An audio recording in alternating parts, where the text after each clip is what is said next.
Senator Tim Sheehy, in a speech this week, called Iran's IRGC a death cult. The same is true of their financial sponsors in the City of London. Let's listen first to Senator Sheehy. These are not humanitarian freedom organizations. They are death-dealing cults, and they want all of us to die brutal deaths. William Buckley was abducted in 1985, an American military officer. He was skinned alive on camera by the Iranians.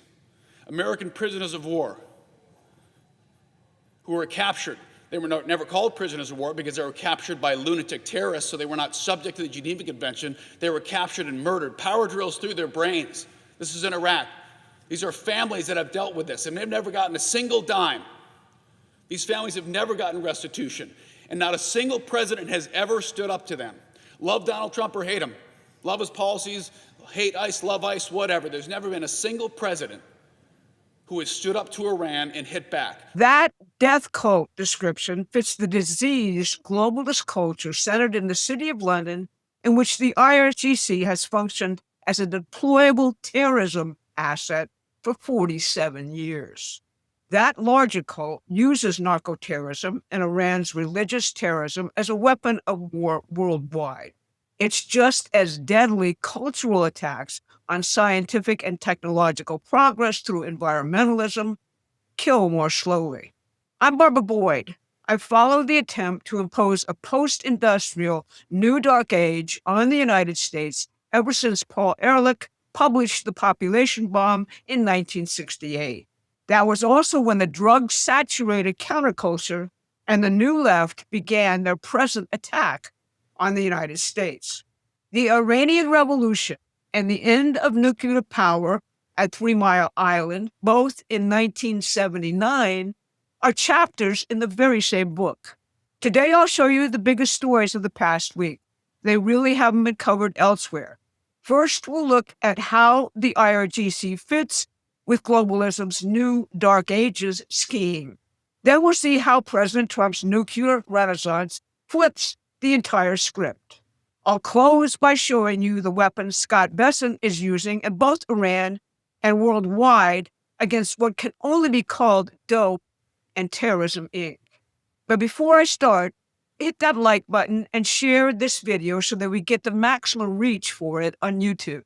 Now, in 1979, the Iranian Revolution was engineered by the British and American intelligence services. At the time, the Shah was engaged in turning Iran into a modern, sovereign, industrial nation-state powered by nuclear energy. The Iranian Revolution changed all of that, turning the Iranian economy into an export-dependent colony valued by the City of London and the modern British financial empire for its oil and gas, the petrodollars the Ayatollah invested in London real estate, and the IRGC's utility in proxy wars preventing any Middle Eastern nation from controlling the region's oil and gas. As a result, the IRGC death cult now controls upwards of 50% of the Iranian economy. The 2004 Iranian constitution allows it to control up to 80%. The IRGC's construction arm, Qatam al-Anabiyya, does build real things, dams, pipelines, oil refineries, and it employs significant parts of the population, but is run by a select group of IRGC insiders who report only to the Ayatollah. Banyad, supposedly tax-exempt religious charities around since the Shah's regime, exercise vast economic and political power, making parliament a sideshow. The largest one, Banyad Mostasavan, is worth billions, holding stakes in energy, mining, finance, and construction. Its holdings are supposed to benefit the poor, but in reality, it is controlled directly by the Ayatollah and used to finance the regime and its terrorist proxies. These structures, tax-exempt chartered entities reporting only to the Ayatollah, with their own companies and police and military offshoots, are very similar to the way the British East India Company functioned within the old British Empire. A feudal state within a state holding the Iranian economy together, employing its people, and enforcing continued loyalty to the regime. Iran's current state is a product of the neo-feudalist worldwide environmentalist movement. It was a globalist effort to freeze or kill forward technological development worldwide in order to preserve the power of a small elite. In 1968, a small circle of elite industrialists founded the Club of Rome, pronouncing the absolute need for limits to economic growth.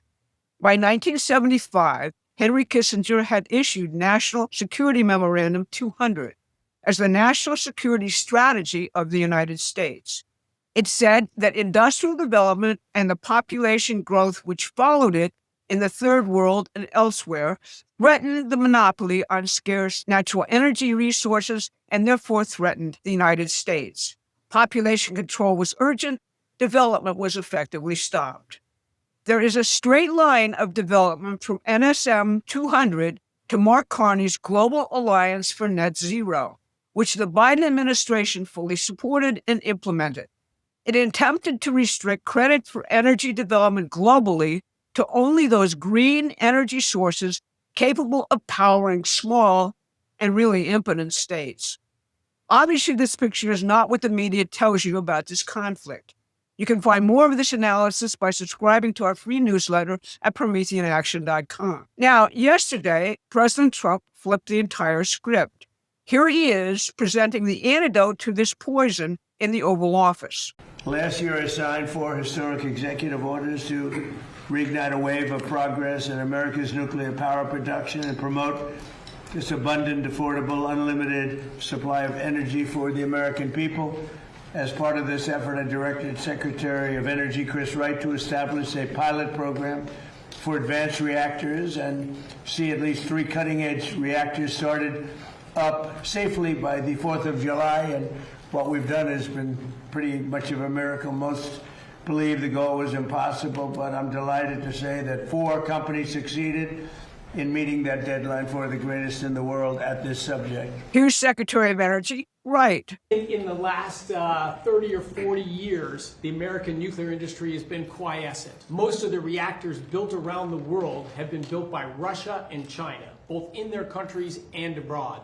President Trump said enough of that. America is going to be back as the leader in the nuclear space, in large reactors and in next generation small reactors. He set a bold goal. It's been exceeded. And I'm incredibly proud to be standing here with these fabulous entrepreneurs next to me. In 1979, the same year that the Iranian Revolution destroyed the Shah's plan to develop his country, the 3 Mile Island accident destroyed nuclear power in the United States and began our own descent into recolonization by the globalist empire.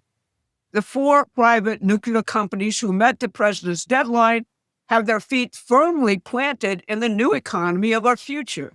They have all built working microreactors based on new designs and aim to put them online by 2028. Antares Nuclear is building reactors designed to power the Golden Dome defense against nuclear missiles, space exploration, and space colonization. Velar Atomic Energy is building modular reactors to function in clustered gigasites to produce synthetic hydrocarbons, hydrogen, and clean fuels alongside massive energy for the U.S. military and heavy industry. Deployable Energy's containerized microreactors are designed for defense missions, remote communities, mining states, and critical infrastructure resilience. Aleo Atomic is building small reactors to power AI data centers. Isaiah Taylor of Velar Atomic pretty much summed up the moment. Mr. President, thank you so much for your leadership in this moment. I think that the United States has been a leader in nuclear energy since the very beginning. We were the first ever to turn on an advanced reactor in the world. We were also the first to turn on any type of nuclear reactor in the world. But over the last 30 years, we became more interested in PowerPoint than in power plants. And it's your leadership that is changing that. Right now, the entire world economy and relations between states are governed physically by geology. Oil and gas are concentrated in specific places. Extraction requires capital and infrastructure. And moving the fuel to where it's consumed creates checkpoints and very dependent economic relationships. The nuclear energy renaissance blows up that entire primitive and feudal system. Energy becomes cheap and mobile. Power shifts away from the British Empire's control points to the nations with creators and workers exercise scientific, engineering, and other forms of advanced human creativity. This is exactly the American system of political economy as Alexander Hamilton designed it. Now, the criminal drug cartels in Mexico and their financial enablers are much like the IRGC and really came from the same father. They are death cults trafficking in sex, weapons, and drugs with support from elite financiers who profit from their crimes. Under the Biden administration, they produced a mass casualty event in the United States every year, killing 100,000 of our people, many of them young people. The Treasury Department is using the same military surveillance operations used in Iran to mop them up. In Iran, Scott Bessent is targeting oil sales, the banking networks that launder the oil money, weapons deals, and the crypto Iran has been using to dodge the banking system entirely. The Treasury began by freezing $344 million in crypto tied to Iran, and by late May, Bessent said the total seized had climbed past $1 billion. The Treasury crypto seizures began in London in January. Bloomberg followed suit with exposés showing that the Ayatollah Khamenei and the IRGC had invested millions in London real estate. Treasury estimates the U.S. pressure campaign could be costing Iran $170 million a day in lost oil revenue. And they've said plainly that they're not done. They are targeting airlines and shipping companies next if Iran doesn't make a deal. In early 2025, the Trump administration designated the Mexican drug cartels as foreign terrorist organizations, just like the IRGC. That unleashes sanctions, asset seizures, and enhanced prosecution using all the surveillance and intelligence tools of war. Treasury has run a sustained, nearly monthly campaign against the Sinaloa cartel's financial infrastructure ever since. In March 2025, Treasury sanctioned 23 individuals and entities involved in getting the precursors for fentanyl. In October 2025, Treasury hit the Los Chapitos faction specifically, the branch run by the fugitive sons of El Chapo, sanctioning 8 individuals and 12 Mexican-based companies, including the precursor supply firm Sumilab.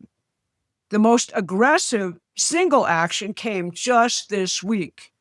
On July 23rd, Treasury announced what it called the largest action ever taken against the CGNG cartel, sanctioning more than 50 individuals and entities across the cartel's leadership, drug trafficking cells, and illicit finance networks.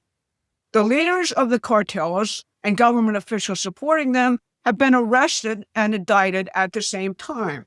In February 2025, Mexico extradited dozens of high-level cartel figures to the United States, kicking off the campaign.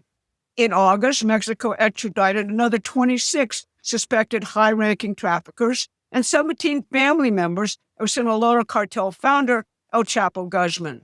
Mexican military forces with U.S. assistance killed CGNG leader El Mencho during a military operation in Alaska.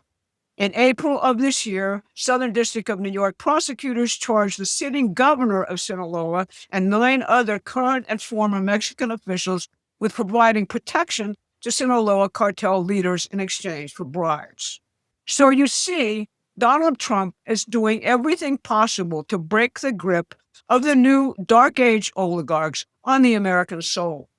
As opposed to what you read in the press, just look at the people pioneering the nuclear renaissance who gathered in the White House yesterday. They are young and exceptional. That's why the globalists are doing everything in their power to either kill Trump or neuter him in the midterm elections. At Promethean Action, we're dedicated to showing you the real armies and real battle lines in the war for our republic every week. This is the ammunition we all need to win this war. You can help us grow by becoming a paid subscriber to our weekly newsletter or by contributing as much as you can. This has been your Saturday Wrap. Thanks for listening. Please take a moment and subscribe to our free newsletter at prometheanaction.com.